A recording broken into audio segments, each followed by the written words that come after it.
Imaginează-ți o piatră prețioasă care refuză să aibă o singură identitate. O bijuterie care, sub razele soarelui, împrumută prospețimea celui mai pur smarald, dar care, imediat ce soarele apune, se aprinde ca un rubin în flăcări. Nu este magie și nu este o iluzie optică.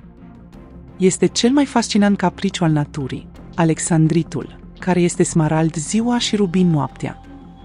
Suntem învățați că diamantele reprezintă etalonul suprem al luxului, însă realitatea din adâncuri ne spune o altă poveste. Alexandritul este de mii de ori mai rar decât diamantul. Să găsești un exemplar de peste 5 carate, care să prezinte o schimbare clară și dramatică de culoare, este un eveniment mai puțin probabil decât câștigarea marelui premiu la loterie. Este o anomalie geologică atât de prețioasă, încât existența ei pare o sfidare la adresa legilor chimiei. Astăzi descifrăm enigma alexandritului, cameleonul coroanei rusești. Vom călători de la minele înghețate din munții Ural, unde a fost descoperit în mod miraculos, până în laboratoarele de înaltă tehnologie, unde știința încearcă să replice imposibilul. Vei înțelege de ce această piatră a devenit simbolul sângelui și al speranței pentru ultima dinastie a țarilor și ce anume o face să rămână, până astăzi, cea mai râvănită nestemată din colecțiile private ale lumii. Descoperirea și legenda. Povestea alexandritului nu începe într-un laborator steril, ci în inima sălbatică a Rusiei, sub gerul necruțător al munților Ural. Suntem în aprilie 1834, în minele de smarald de pe malul râului Tokovaia. Un miner, căutând prin noroiul și rocile dure, după prețioasele cristale verzi, descoperă un pumn de pietre care par la prima vedere, smaralde de o calitate neobișnuită.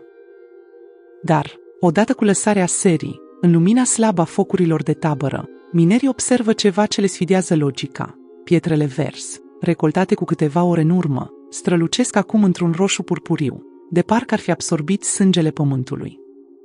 Această metamorfoză instantanee a stârnit o uimire amestecată cu teamă. Nu era smarald, dar nici rubin nu putea fi. Momentul descoperirii nu a fost unul întâmplător. Data de 17 aprilie coincidea cu aniversarea majoratului viitorului țar, Alexandru al II-lea. În acea perioadă, bogăția mineralogică a Rusiei atrăgea ca un magnet mințile luminate ale continentului. Printre ele se afla Niels Gustav Nordenskjöld, un mineralog finlandez de renume, care lucra ca expert pentru exploatările miniere ale coroanei. Finlanda era la acea vreme parte a Imperiului Rus, iar Nordenskjöld era omul căruia îi se încredințau cele mai bizare descoperiri. Când mostrele din Ural au ajuns pe masa lui de lucru, în acea zi de aprilie, Nordenskjöld a crezut inițial că are de-a face cu un smarald de o duritate neobișnuită. Însă, examinând piatra la lumina lămpii, în liniștea laboratorului său, a rămas împietrit. Piatra care cu un moment înainte era verde, devenise sub ochii lui de un roșu zmeuriu intens. Fiind un om de știință, a înțeles imediat că nu este vorba despre o eroare de percepție, ci despre o nouă specie minerală, una care posedă o proprietate optică nemai văzută. Realizând că această transformare cromatică oglindea, cu o precizie uluitoare, culorile oficiale ale casei imperiale, Nordenskjöld a luat o decizie care avea să schimbe istoria gemologiei. A dedicat această descoperire tânărului moștenitor al tronului. Astfel, prin expertiza unui finlandez și generozitatea pământului rusesc, alexandritul își primea oficial numele și locul în panteonul celor mai prețioase obiecte de pe planetă. Piatra a devenit instantaneu un simbol sacru pentru poporul rus. Nu doar datorită numelui, ci mai ales pentru culorile sale. Verdele pădurilor siberiene și roșul imperial erau exact culorile drapelului militar al Rusiei țariste. Alexandritul nu mai era doar o bijuterie, era esența Rusiei, o piatră care părea să dețină sufletul națiunii între fațetele sale. Se spunea că cel care poartă alexandrit va avea forța de a naviga prin dualitatea vieții, între noroc și destin, între lumină și întuneric. Dar această legătură mistică cu dinastia Romanov avea să fie și blestemul pietrei. Pe măsură ce minele din Ural au început să se epuizeze, iar Imperiul Rus se îndrepta spre un final tragic, alexandritul a devenit o relicvă a unei lumii dispărute, o fereastră către o epocă de o opulență de neimaginat, care s-a stins la fel de brusc cum dispare verdele pietrei sub lumina serii. Știința din spatele magiei. Pentru a înțelege de ce alexandritul se comportă ca o ființă vie care își schimbă pielea, trebuie să privim dincolo de suprafața sa sclipitoare, adânc în structura sa atomică.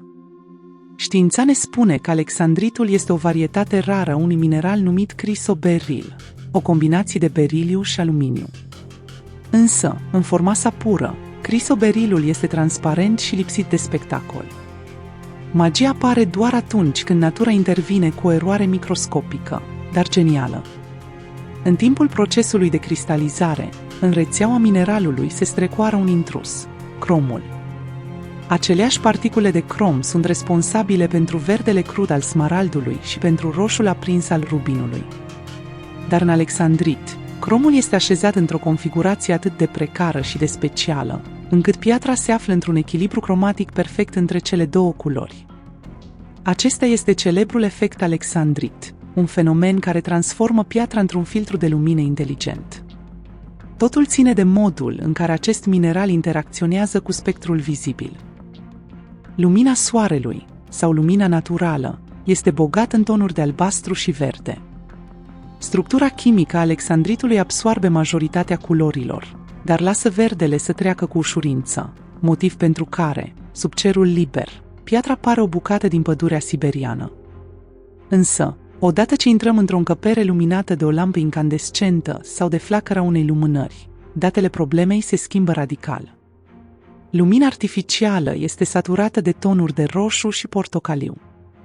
În acest moment, echilibrul chimic al cromului din interiorul pietrei comută preferința de transmisie.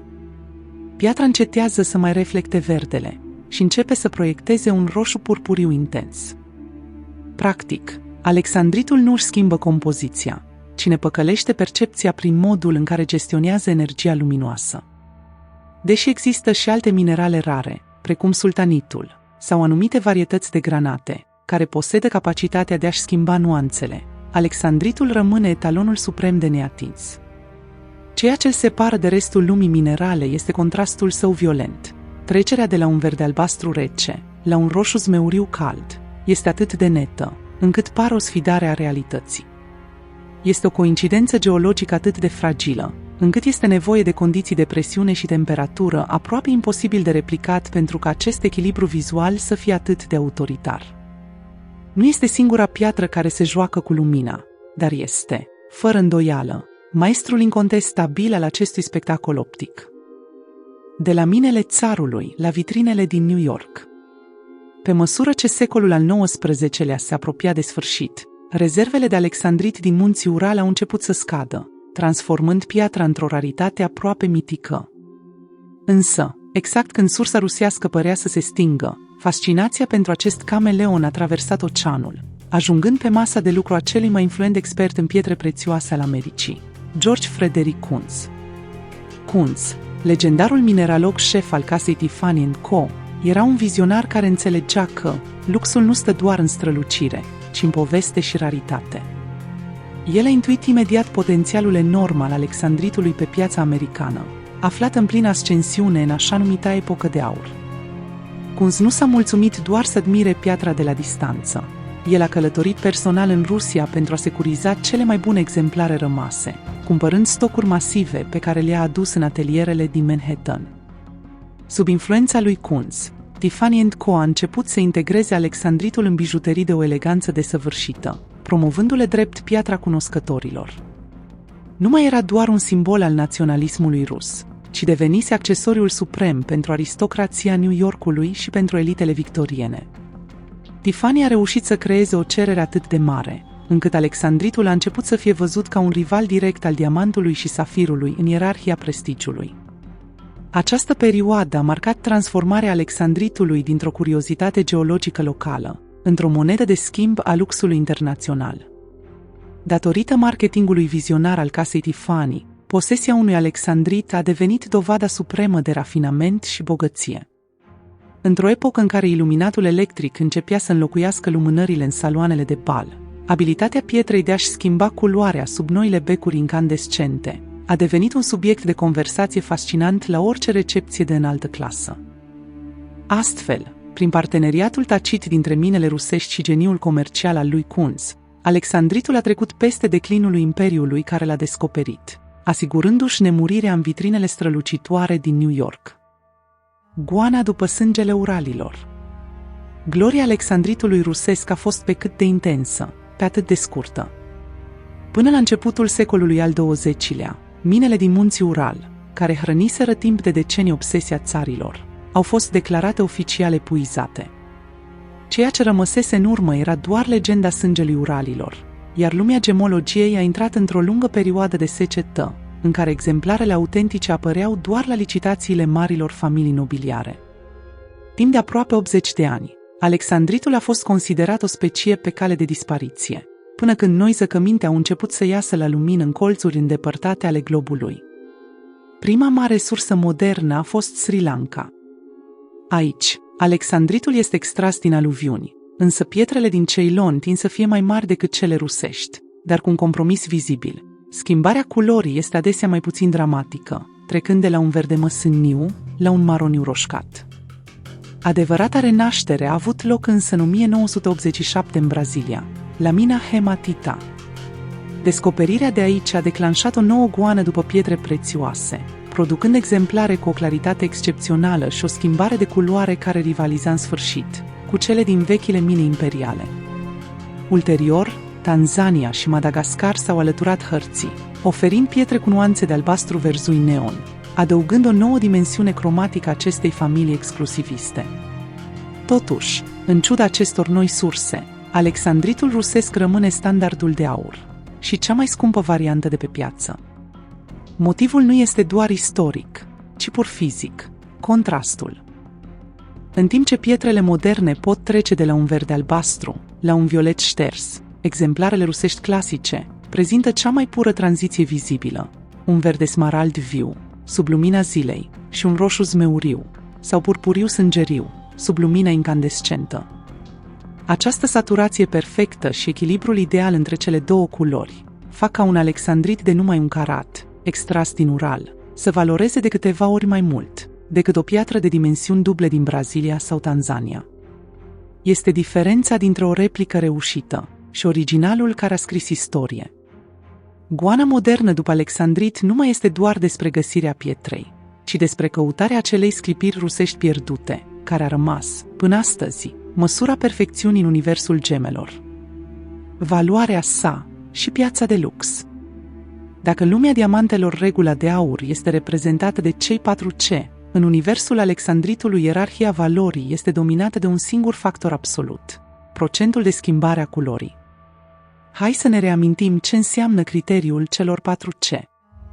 Cei 4C reprezintă sistemul internațional de evaluare a diamantelor, introdus de GIA, Gemological Institute of America. Aceștia sunt: primul C este caratul, sau greutatea în carate.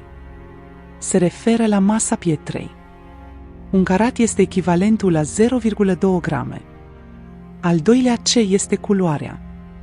Scara pornește de la D, absolut incolor, până la Z, nuanțe de galben sau maroniu deschis. Al treilea C este claritatea. Măsoară puritatea pietrei, evaluând prezența și vizibilitatea incluziunilor sau a defectelor de suprafață. Și cel de-al patrulea C este cot sau tăietura. Se referă la modul în care piatra a fost fațetată, și anume proporții, simetrie, finisaj. Un alexandrit care nu își schimbă nuanța dramatic este în esență doar un crisoberil comun. Experții evaluează piatra pe o scară de la 0 la 100%. O nestemată care atinge o schimbare cromatică între 90 și 100%, adică o tranziție totală și opacă, de la verdele saturat la roșul purpuriu, intră în categoria pieselor de muzeu, unde prețul nu mai cunoaște limite superioare.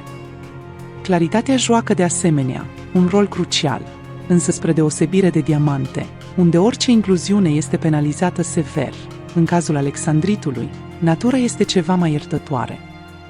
Deoarece cristalele de alexandrit cresc în condiții geologice violente, exemplarele curate optic sunt extrem de rare. Iar când vorbim despre carate, raritatea devine de-a dreptul intimidantă. Dacă diamantele de 10 sau 20 de carate apar frecvent în licitațiile mari, un alexandrit de peste 5 carate cu o schimbare de culoare impecabilă, este considerat o minune a lumii naturale. Această raritate extremă se reflectă într-un preț care lasă adesea în urmă diamantele incolore sau safirele de lux.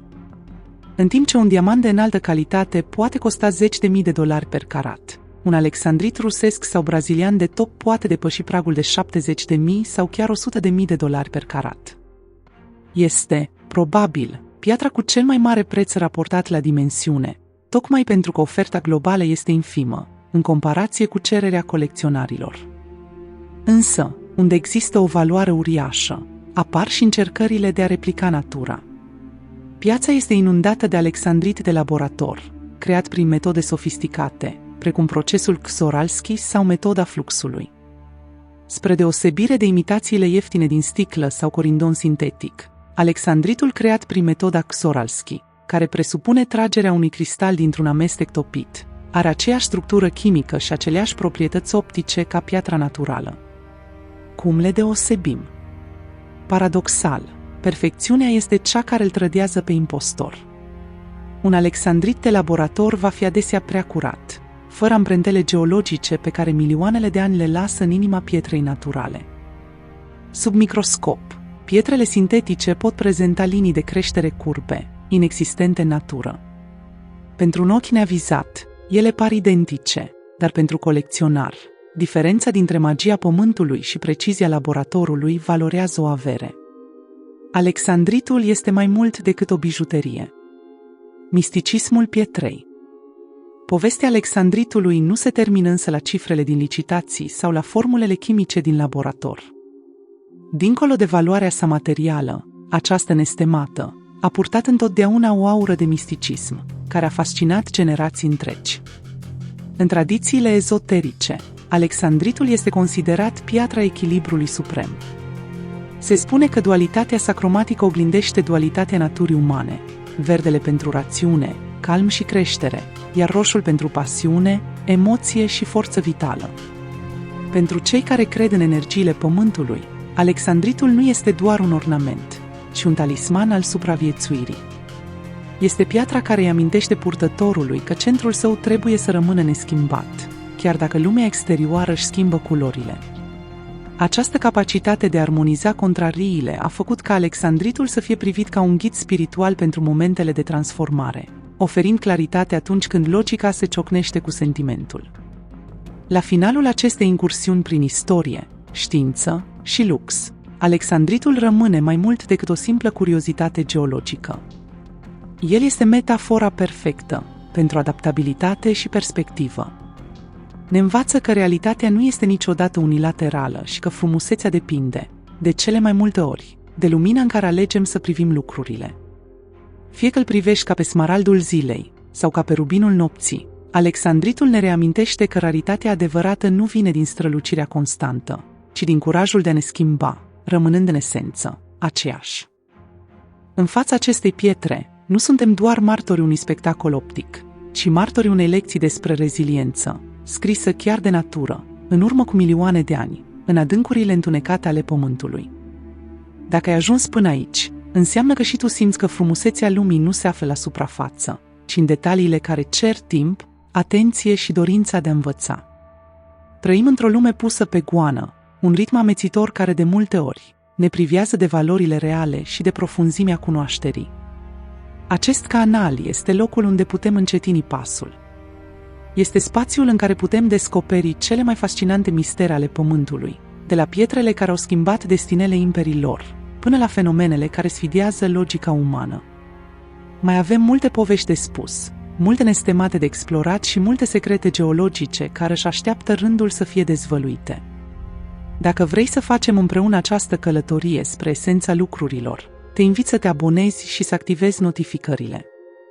Nu este doar un buton apăsat, este alegerea ta de a susține un conținut care pune preț pe educație, pe eleganță și pe adevărata valoare. Rămâneți alături de mine, pentru că în curând vom descoperi împreună o nouă poveste, un nou cristal și o nouă perspectivă asupra lumii care ne înconjoară. Vă mulțumesc pentru timpul și curiozitatea voastră. Până data viitoare, vă doresc numai bine.